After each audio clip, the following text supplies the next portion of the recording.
if I'd not chosen to become an actress, what else would you have liked to do? I'd like to have a couple of lives, I think, after this one, in which I would be a chef, and in one I would like to be in the diplomatic corps and be multilingual, and in another I would maybe work for Médecins Sans Frontières, or work for some organization that gives legitimate and profound relief to other countries. And in another lifetime, maybe an adventurer. And what else? A musician, a rock star. I think you have to have one lifetime where you're a rock star. And I did come from a musical background. So, but I think in this lifetime so far, I'm definitely destined to be an actress. And we'll see what happens in the second half of my life. I'll be very interested to see if I'm still acting in 20 years' time. Or maybe in 1 year's time. I'm unemployed. What am I talking about? I'll be interested to see if I'm acting next year. Outside of Stargate, do you have any other projects professionally? I was in an interesting situation in London last year before I relocated to Vancouver. I was asked to help develop some projects, so the producing aspect was interesting to me. And now, of course, now that I'm out of a job next year, I've definitely been thinking about some concepts for two TV shows in particular and a film that I'd like to make. So I'll be probably doing some meetings this year and next year about those.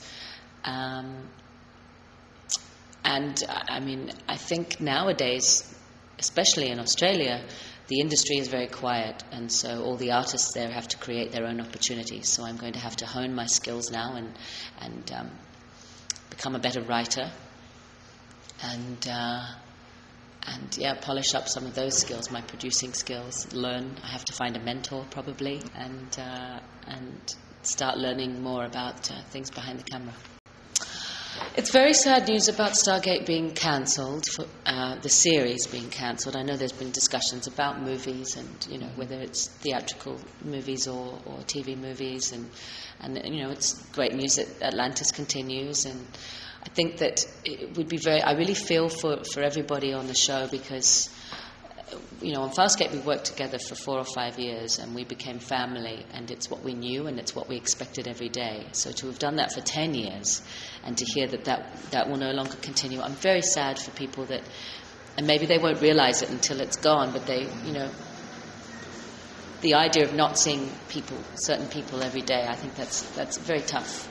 It's hard to get used to, and I think I've learned to not say goodbye in this industry, because there's always that hope that you'll see people again. And if I could say to anyone on the Stargate cast or crew anything, it would be Ben and I worked on Farscape, and then very shortly afterwards we were together again on Stargate. So the people that are very precious in your life, if you're lucky, you get to reunite with them again, and I can only hope that will happen for them also. And I think, Stargate is in syndication all over the world. I don't think the fans will ever miss the show, because they're always going to be able to find it. It's like Seinfeld or any successful show that's had a really long run. The Simpsons. I mean, you can always find The Simpsons on television. I'm not sure about France and Belgium, but they're incredibly popular shows. And so it's in one sense it will be greatly missed, but it's also going to be hard to miss, if you know what I mean. And we're lucky. We have DVDs and we have iPod downloads, and it's not going to be too far away. What's your opinion of a possible romance between Daniel and Vala? Well, I think it would be like an old couple who always fight all of the time. So I think they would be quite miserable together. And I don't know if we should go down that road. I think things are always more funny before they happen, rather than once they've happened. A bit like Moonlighting.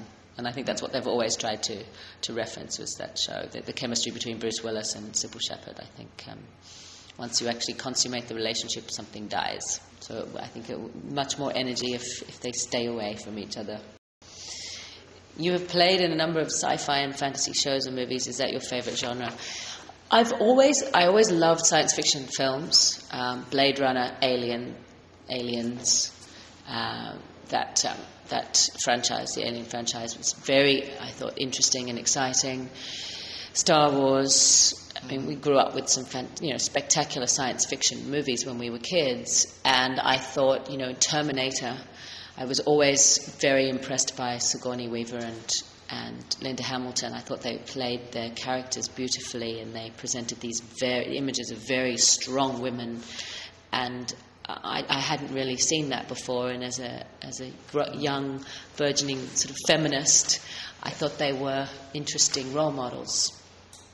And so, as an actress, as I became, gradually was getting more work, and I became a professional actress, I aspired to one day playing a role as they had. And the opportunities came in the form of Erin on Farscape, and in a way Vala on Stargate SG-1. And so in that sense, I think that science fiction has, when they write strong women, they hold their own against the men. They also are fighting battles, and they, just as the real female soldiers do in our armies these days. Feminism has gone a long way to changing the roles that women play in real life, let alone on, film and television. Are there major differences working in Australia as opposed to Canada? I think that there's actually quite a few similarities. I think that Australian crews work very hard, very long hours. They don't have the strength of the union of, Screen Actors Guild in America, and it's the same in Canada. So people are expected to work harder and longer hours sometimes. I mean, that's not to say that people don't work hard in America, but we just don't have the same guidelines and the same rules. But they, as a people, I think Canadians have a lot in common with Australians. They have a good sense of humour and a very positive attitude, and I've not yet worked in America, so I can't make a comparison there. But I like everyone works as a team. Very, very kind people here, I found, in Canada as well.